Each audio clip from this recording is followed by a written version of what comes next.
If you're ready, say yeah. If you're ready, say oh yeah. All right, awesome. Let's get started. Thank you so much, Kylie. So welcome, everyone. My name is Emiliya Zhivotovskaya. I'm the CEO and founder of the Flourishing Center, and I'm really excited to talk to you today about quantum physics principles and leadership parallels. But I will warn you, I am not a quantum physicist. In fact, I don't really understand quantum physics, and apparently nor do quantum physicists. Richard Feynman, who actually is a Nobel laureate, won an award in quantum physics, says, I think I can safely say that nobody understands quantum mechanics. So who knows, maybe my saying I don't understand it is actually the cue that I do understand it. But what I do understand is that I am a coach and I am a trainer. And as a coach, I work a lot with metaphor. And the metaphors I want to offer you today of the parallels between the kind of obstacles leaders go through and what quantum physics is all about can be useful in helping people make change. So I'm a coach, I'm a trainer, but more affectionately, I refer to myself as a pracademic-preneur. As a practitioner, I am a coach, I'm a speaker, I consult for organizations. I'm an academic, my background is in positive psychology and mind-body medicine. And the preneur piece is I'm a passionate entrepreneur, not just as the CEO and founder of the Flourishing Center, a company that I started 17 years ago, which is crazy. But I'm also passionate about how people who are change agents actually take their ideas and passions out into the world. So I am a pracademic-preneur. I'm not a quantum physicist, but I think we're going to have some fun here together. So as I said, my master's is in positive psychology. My PhD work is in mind-body medicine. And I am an MCC coach with the International Coaching Federation. And those of you who are coaches will probably understand the power of metaphor to say a lot in a little period of time. What we do at the Flourishing Center is we train the change agents of the world. So I do encourage you to stop by our booth at some point, fill in our puzzle pieces, take some of our dark chocolate covered almonds in prescription bottles if you have not had a chance to get those. And I would love to talk to you about who you are and what you do in the world and see if we can also help accelerate some of that. We've trained over 2,000 practitioners in over 53 countries in our programs. So metaphors can say a lot while saying a little. Just like this one, the doctor says, good news, the test results show that it's just a metaphor. So when you feel like you've been stabbed in the back, sometimes it's just a metaphor, but metaphors can say a lot. Here are the 4 principles that we're going to be looking at within quantum physics. First, I will, of course, define what is quantum physics/quantum mechanics, and also define what is leadership. And then we're going to look at these 4 principles of superpositions, entanglement, the uncertainty principle, and the wave-particle duality principle. And I'm going to tie that into what can we as practitioners of mindfulness teach leaders about the intersection. So we're going to cover a lot in a short period of time, but your handy dandy packets, and again, those of you who just came in, if you didn't get one, you can put your hands up and my assistants will get one to you. Yep, right there in the back. We have get some more of them to you. So you can follow along because I've put together this little package, which is the notes of what I'll be talking about. And there is a QR code you'll be able to scan at the end. Of course, the slides of this presentation will be available to all of you as attendees, but if you want the instant gratification of it showing up in your inbox because I'm going to blow you away with my subatomic particles today, you can get it right away. But everything I'm going to say is here, and then the banana chips are just because they're yummy and they're fun.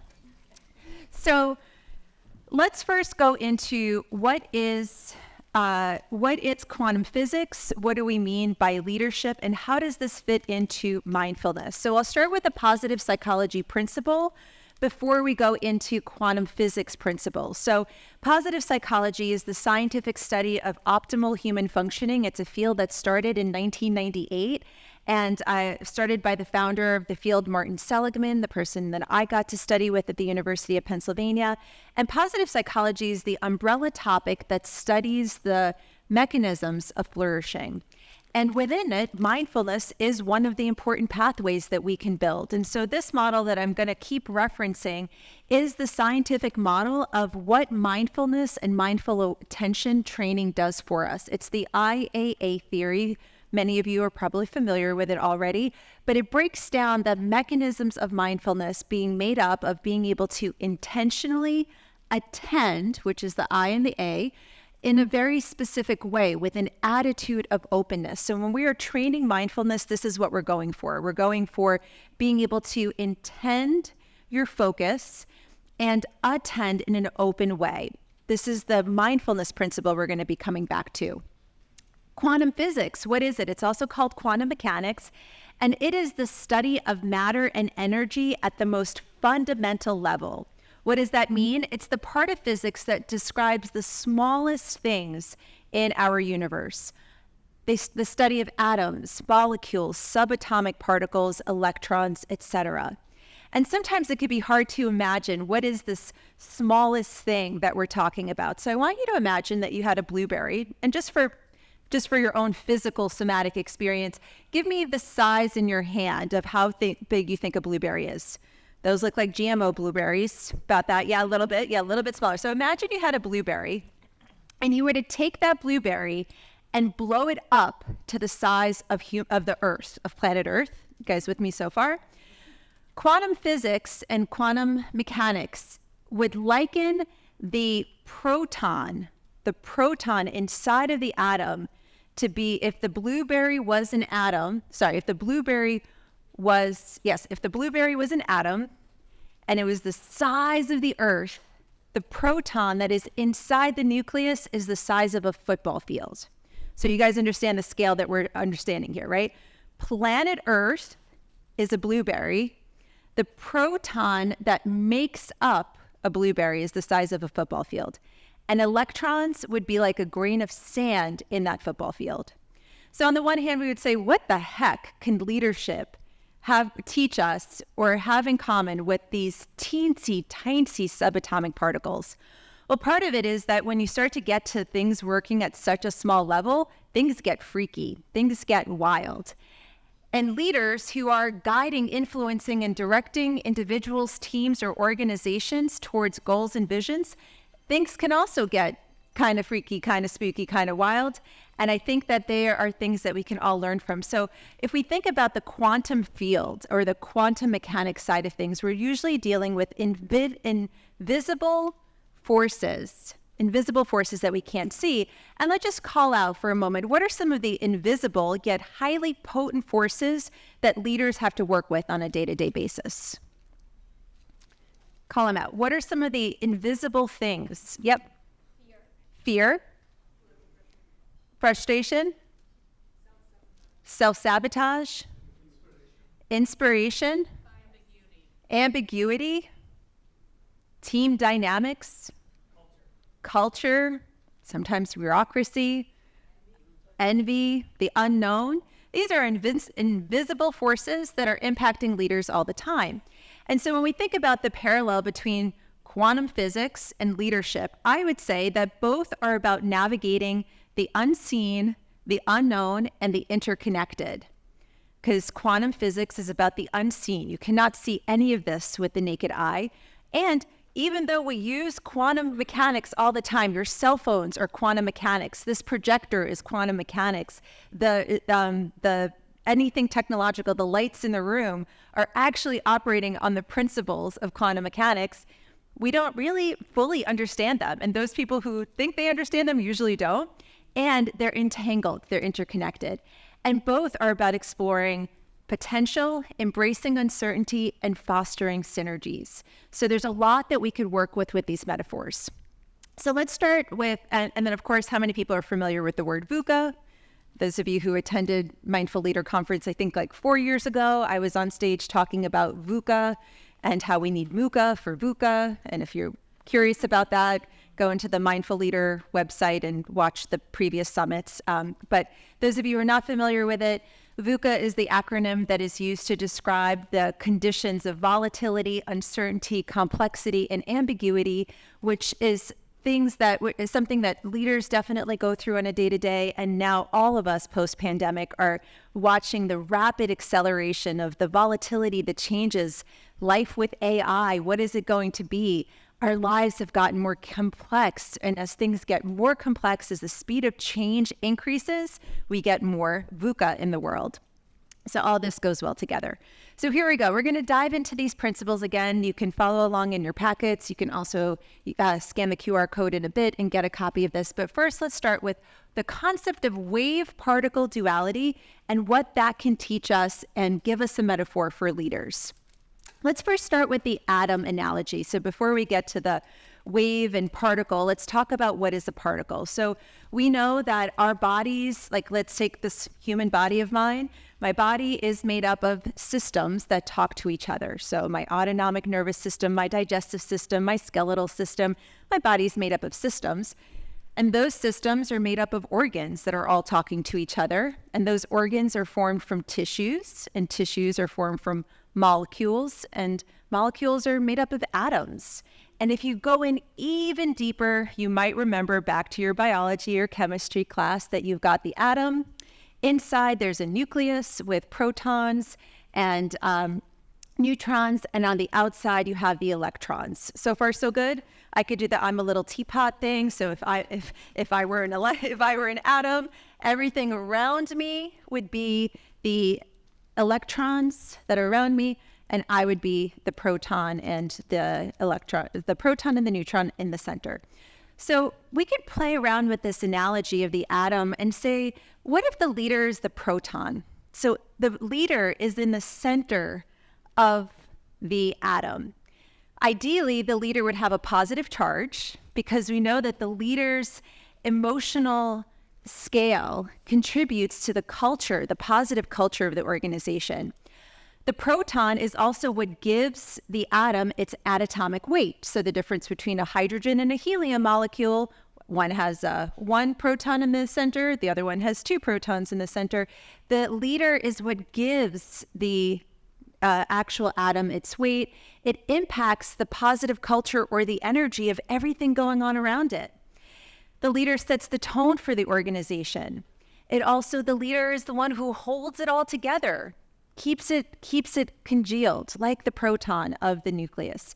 And it attracts electrons. The proton, being this positive force in the center, is the thing that makes electrons gravitate to it. So we could say that the electrons are the talent or the skills that are being pulled into the nucleus. And the proton is responsible for maintaining balance and giving the atom its weight. And so therefore, we would say that the leader is maintaining the balance and the stability of the team and the organization. So far, so good. Guys kind of see that as, again, it's a metaphor, it's an analogy, but it can be a powerful one if you're helping the leader really get like, who are they and how powerful are they for the organization? You are the proton. But the team is the electrons. So what do the electrons do? They orbit the nucleus. They're attracted to the positive charge of the proton. That could be the vision of the leader, could be the mission of the organization, but the electrons are floating around. Every once in a while, they can just pop off. They can get recruited by another atom. If they're maybe too far, they don't feel so connected into the center, right? They're kind of many valence shells away. They can get popped off by someone else. Or we could have a whole conversation on oxidative stress and the role of electrons popping off. And that's a whole other talk, but that would be a fun one, maybe next year. Electrons, they're dynamic. They each have their own energy levels. So again, if I can take you guys back to chemistry and biology class when you're likely in middle school, you might remember the shells. There's the S shell, the P, they kind of move outward. Give me a little nod if any of this is coming back to you. Sort of like electrons would to an atom, we have these levels within an organization, right? How close are you to the center? You're in the C-suite. How far away are you? And each of the team members has their own capabilities, has their own roles, very much like the electrons. They can be in different orbital levels, and they all contribute to the overall energy and activity of the atom. So if you have an atom and you lose an electron, the whole atom starts to change. That's when oxidative stress comes in, and then it has to get its needs met. We could, again, such an interesting thing about needy electrons. Going to have to do that at some point. Okay, so that's the basics. That's just the understanding of an atom. Now let's bring in the quantum physics piece, because this part is just basic biology, basic chemistry that you probably learned when you were younger.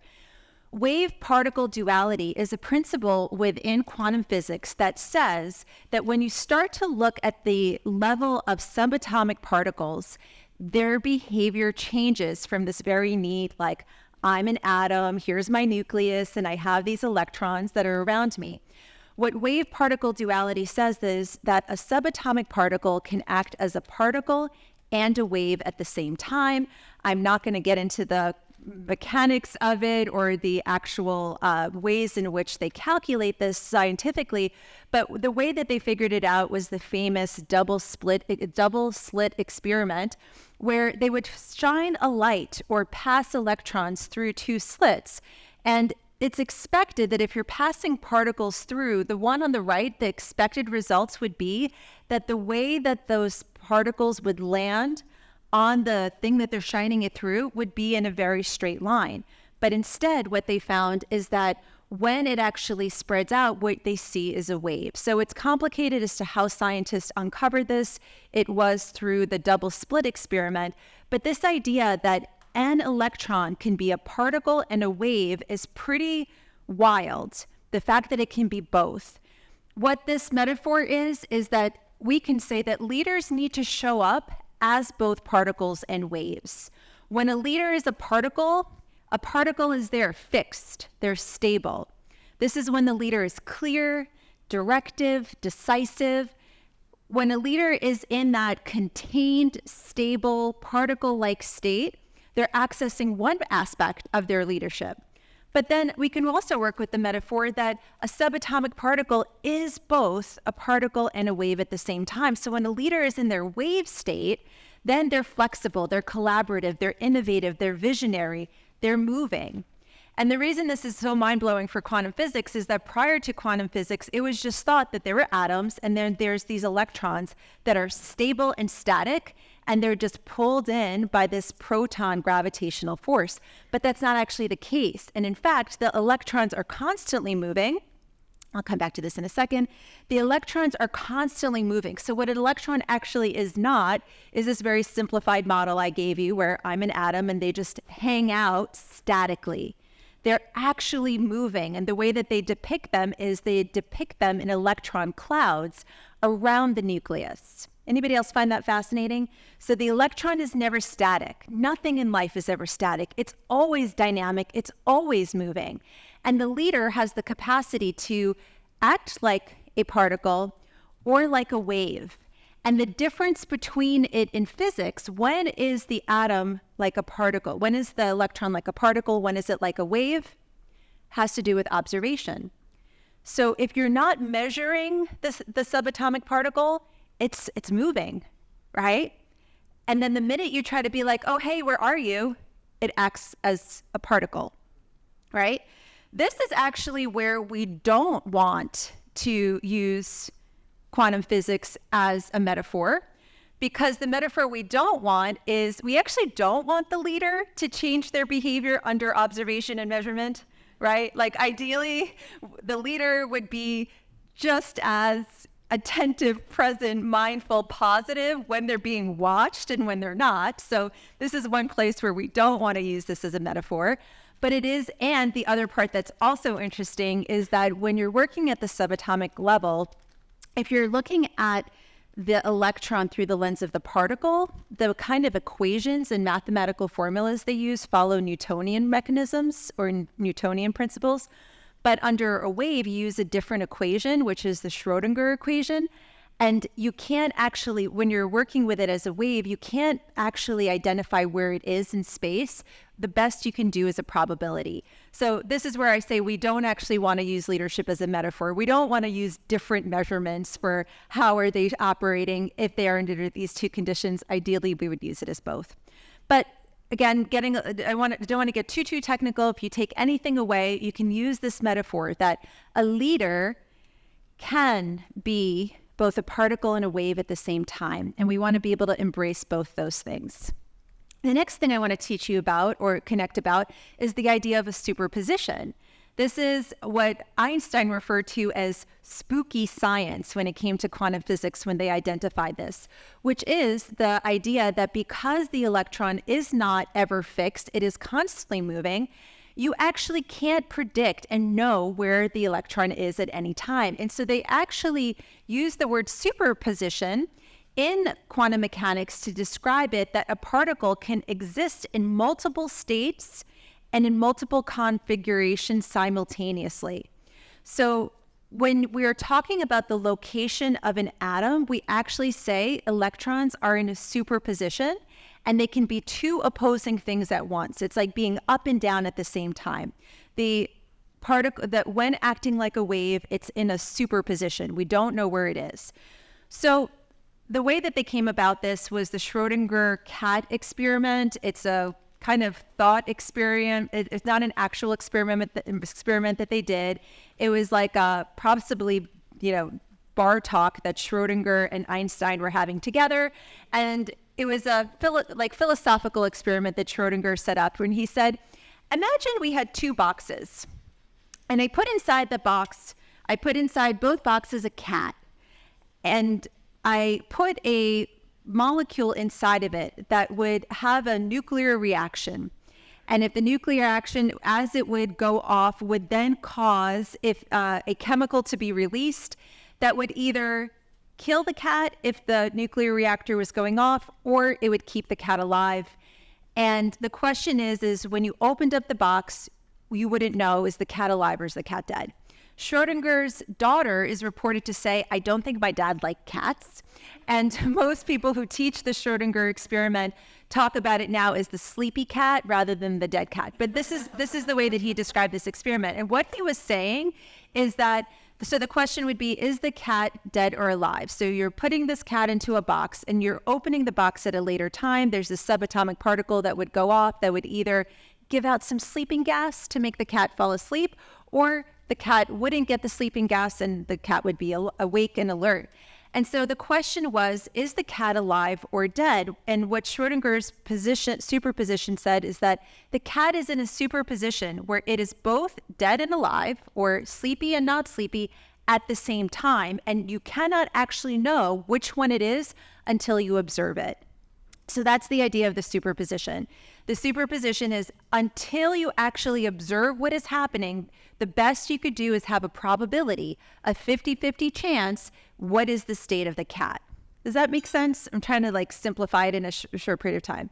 I'll try one more time just because I see some glazed faces and I totally get it. Again, this is where if you think you get it, you probably don't. And if you're not, you're totally getting it. Just trust yourself. So I'm going to say it slightly differently. A superposition is the quantum mechanical term that we use to describe that something that could be one or the other is usually both things until you look at it.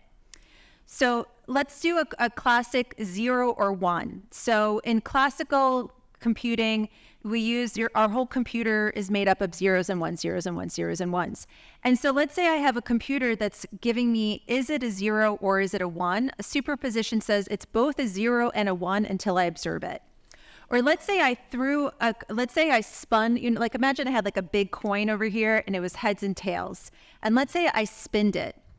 And a superposition says it is both heads and tails. It is both heads and tails. And I do not know which one it is. Even if it has flopped over, it is still in a superposition that it could be heads or tails because it's both things at the same time. So all we can play around with this metaphor, it's the idea that everything exists in this uncertainty until you observe it. I'm going to tie this into some positive psychology. And in positive psychology, we look at evidence-based models for what enables individuals, organizations, and communities to thrive. So when it comes to leadership, this is my favorite model of leadership from a research perspective. It's the Michigan model of leadership. And what you see kind of does look a little bit like an atomic cloud, but you see these yellow, green, blue, and red quadrants. And I'm not going to go into this, but you have it inside of your notes. This is over 60 years of research on what do leaders do, has come together into what's called the competing values framework.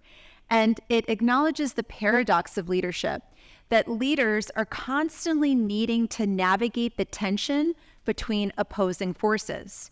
So think about what I said about superpositioning. Superpositioning is a subatomic particle could be spinning outward and inward at the same time, spinning up, spinning down at the same time. Could be 0 and 1 at the same time, could be heads and tails at the same time, dead or alive at the same time. It's not until we actually focus on it that we know what it is.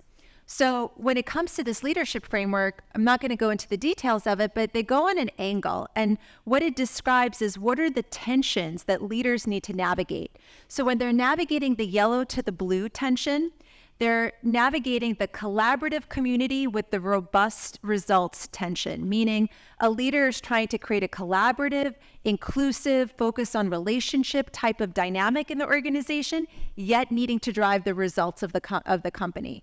And so I would say that the leader is in a superposition, constantly swirling, needing to navigate these two things at the same time. If you go to the other one, the green to the red, very similar. This is when the leader has to be on the green side, navigating dynamic change, and on the red side, trying to maintain structures and stability, right?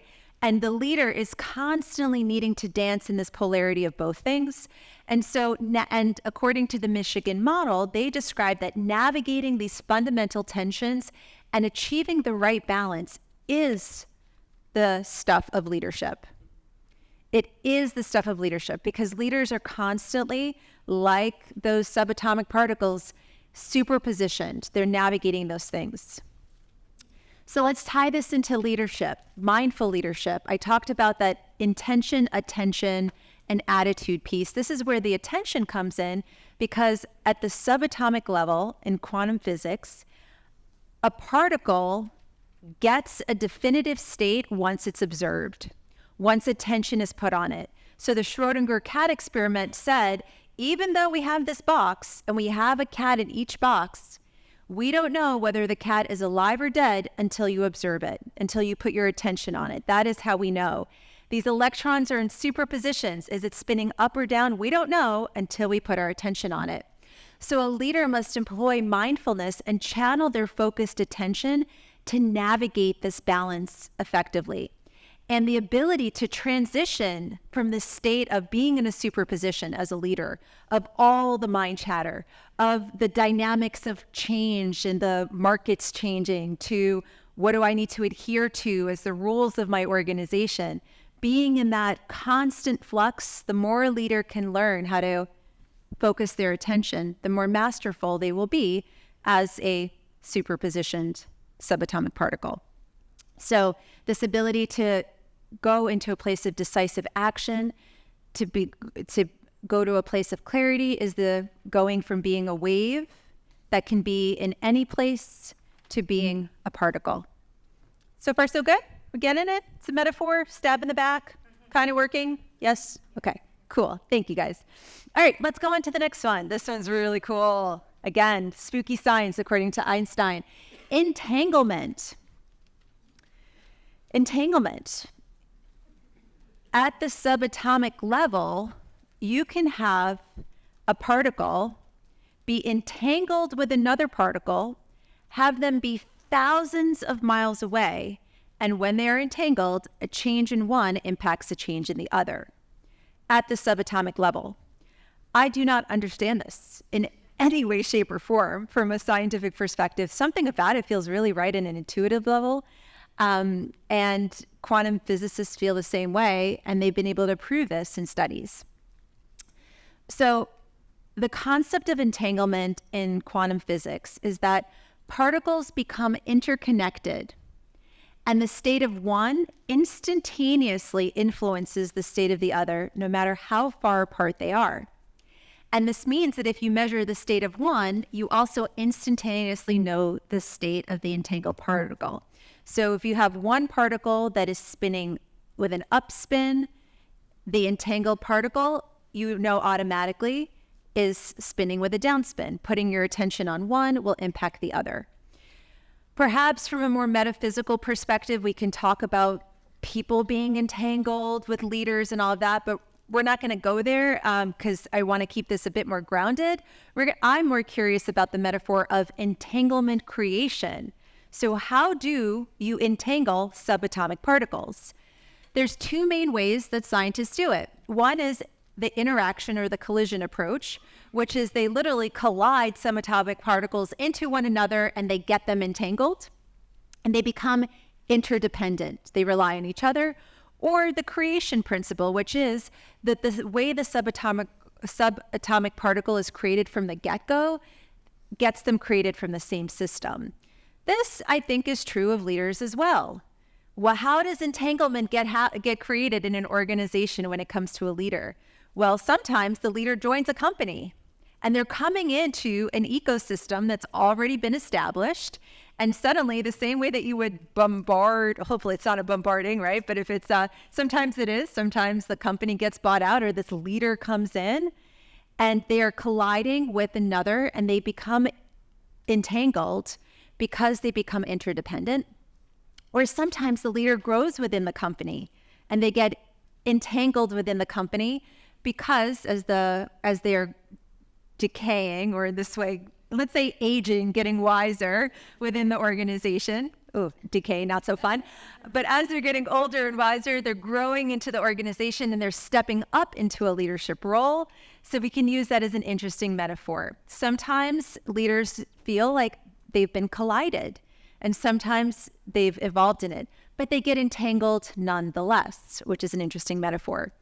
When we think about the role of mindful leadership in this is when I think about the role of intention, that the leader can remember this reciprocal influence, that they are entangled with all the other subatomic particles in the organization.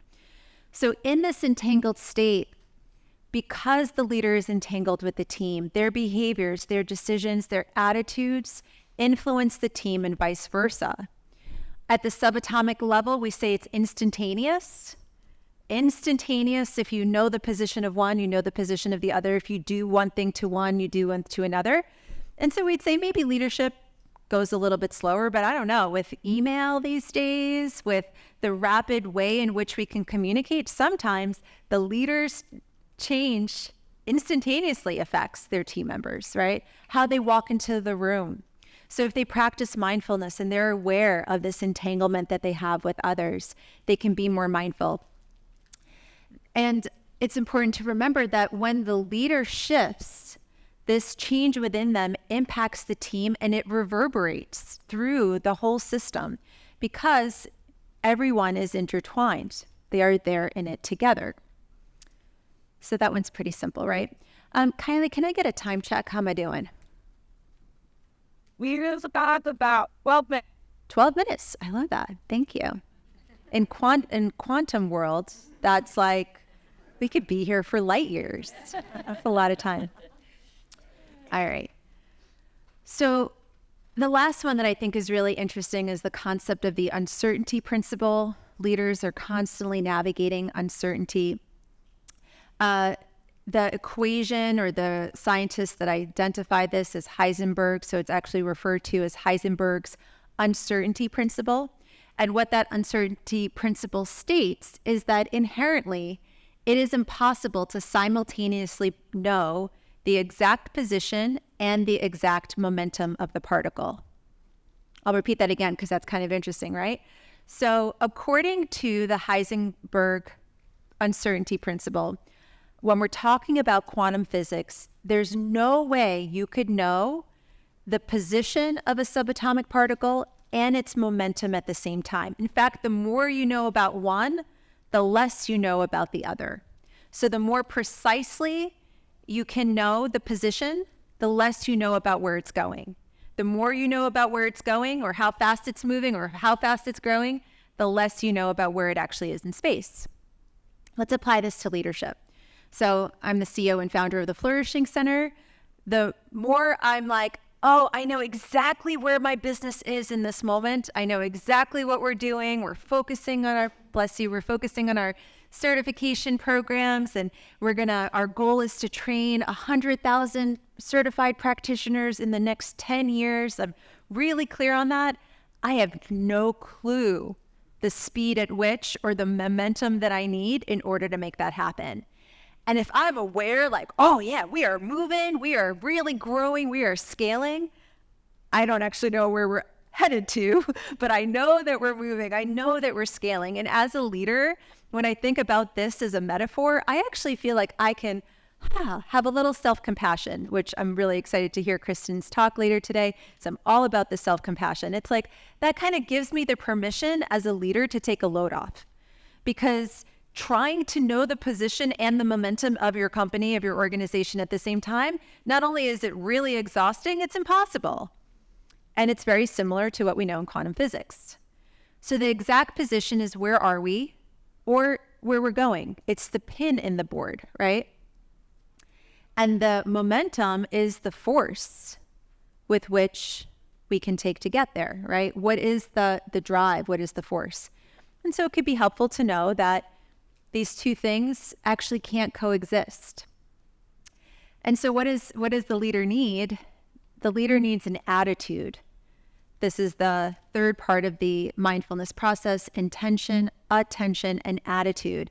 And in mindfulness, we try to cultivate an attitude of openness, of presence. And for me, that also means trust. Because as a leader, if I can't know where I am and where I'm going, or I can't know the momentum, trust is the thing that helps me lean into that, but that's okay. I can still keep going. Sometimes it's like driving your car at night with the headlights on. So you can only see the first 100 feet in front of you, but you don't start driving your car because you can't see what's 500 feet in front of you, right? You just keep driving yourself there. So I believe that what mindfulness gives us as leaders is it helps us cultivate that attitude of openness, of curiosity, of awareness that we need in a very scary world when you don't know the position or you don't know the momentum. And I think that the position momentum piece can be a superposition, right? Because you've got the both kind of rapidly moving in and out. So mindfulness can help us as leaders to cultivate that sense of trust. When people ask me how I built this company, because I was 20 when I started my master's in positive psychology, and I was 22 when I started the Flourishing Center. And I did this entirely on my own, child of immigrant parents. Parents loved me, but were like, can't really help you out much with anything other than you could always move back into the house if you need. And I always say that if it wasn't for the sense of trust and faith that I have to just be able to keep moving forward, if I didn't have that spiritual trust, I feel like as a business owner, I'd just be like in fetal ball, like rocking in the corner somewhere, just like, right? Because that shit's scary. You never know where things are going. And you're navigating the superpositioning of all of these wave-like principles, and it can be hard, but mindfulness can help. So to review, we're talking about these 4 fascinating principles of quantum physics, quantum mechanics. We barely understand it, but it is literally the force that drives the universe. That we can, as leaders, be both a particle and a wave, and we need to be able to do both. Know when do I need to be clear, centered, grounded, stable. This is who we are. This is what we're doing. And wave-like, intuitive, listening, feeling. And shameless plug, on Sunday, I have a 2.5-hour workshop that I'm doing here at the conference on followership and how do we invoke followership in a world that's obsessed with leadership. And no offense to the Mindful Leader Conference. Who knows, maybe one day it'll be a Mindful Follower Conference to go along with it. Happy to help make that happen. But it would be mathematically improbable if everybody was a leader. And one of the things I think we're missing in the world is training followership with reverence for what it means to follow. So those of you who are around on Sunday, come hang out with me. We're going to be doing a lot of hands-on stuff and playing with the polarity of followership and leadership, the same way that there's a polarity between being a particle and being a wave, being stable, being focused, being dynamic and intuitive and feeling.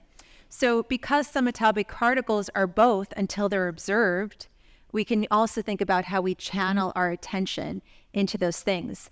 Superpositions, we are navigating these opposites all the time. And I gave you the poles of what leaders are navigating, but within ourselves, we're constantly navigating my own needs, other people's needs, right? And we're in a constant superposition of being in that flow, but it is attention that helps us stabilize. What do I need in this moment? What does this moment need of me? Entanglement, the idea, thank you. Spending too much time staring into, is that a 5 or a 2? That was a 5, thank you. I've spoken on the stage many, many years in a row, and now this is when I can say the pandemic zooming is starting to get to me because I've never had a problem seeing that far. So I'm like, got to do my eye exercises. Anybody do those? They actually kind of work. The thumbs out to the side. Entanglement. We're all connected. We are connected to one another. We're connected in this room. And in the context of leadership, for the leader to remember that they are entangled, what they do matters, the attitude they bring, the mindfulness that they bring, the positivity that they bring impacts their team, and the team impacts the leader. And sometimes they get entangled by being in a situationship, right? You're just sort of collided like those subatomic particles, you've been brought together, or sometimes the leader grows from the inside. But either way, they are entangled, they are connected. And the idea of the uncertainty principle is that you can't know both things at once, and that's okay. And mindfulness and trust and an attitude of openness and curiosity can help us navigate that well. So hopefully that was interesting or fun, and hopefully those of you who work with leaders, or if you're leaders yourself, you've gotten a little nugget of a metaphor that you can use. I think our universe is just absolutely fascinating. My passion for all things universe, I call what we do here at the Flourishing Center, we have our Flourishing Center universe, because over the past 17 years, I've kind of built all of these little programs that are kind of their own planets in terms of the stuff that we do. So feel free to stop by our booth, check out what we do. I call it our Flourishing Center universe because we have this intersection of the personal development galaxy, the professional development galaxy, and then we do organizational development stuff. And the moment you've been waiting for, that QR code that I was telling you so much about. If you want an instant copy of these slides, you can scan that QR code. Also, I will send to you a bonus webinar that I did. That whole Flourishing Center universe, my subatomic particles, I think of are change agents, people who are passionate about making positive change in the world. And we have 5 different types for those change agent types. And we also have buttons out there. So if you want, please stop by our booth, because if you tell me what you do, I can tell you what kind of subatomic particle you are, and I have these little buttons that go along with it, and I'm happy to send you more information about that. Your little banana chips have a sticker on it that says "You'll go bananas" for our programs. We really do believe that. I've created all of these programs from scratch, and we have trainings for people who are interested in becoming a positive psychology practitioner. We have some of them in the room. We're our CAP grads, CAPsters, whoop whoop. We also have a coaching certification program, a consulting training program, and a resilience trainer program, all of which are starting in the next couple of months. And on Sunday, I will be here doing from 1 to 3:30. That followership is the silent force behind effective leadership, and how do we evoke followership, not get people to follow us, but how do we evoke people's desire to follow? And yeah, feel free to follow me. I will be here all weekend. We also have a really fun puzzle that we have out there. It's a 200-piece puzzle. There's 250 people at the conference. So if each of you just put one piece onto the puzzle, you'll see it come together. And the puzzle actually says, I am an agent of positive change, and I'm essential to 51% of the world flourishing by 2051. Ripples of change start with me. The founder of the field of positive psychology has a call to action, which is about approximately 17% of the population tends to report themselves as flourishing, 17. And so his call to action is that what if by the year 2051, we can have 51% of the world flourishing? That means more people flourishing than less. And I think some of what we've been talking about here around leadership and quantum physics can help us move towards that. So I thank you. I appreciate you. And I'm right on time. Nailed it. Yes. Thank you.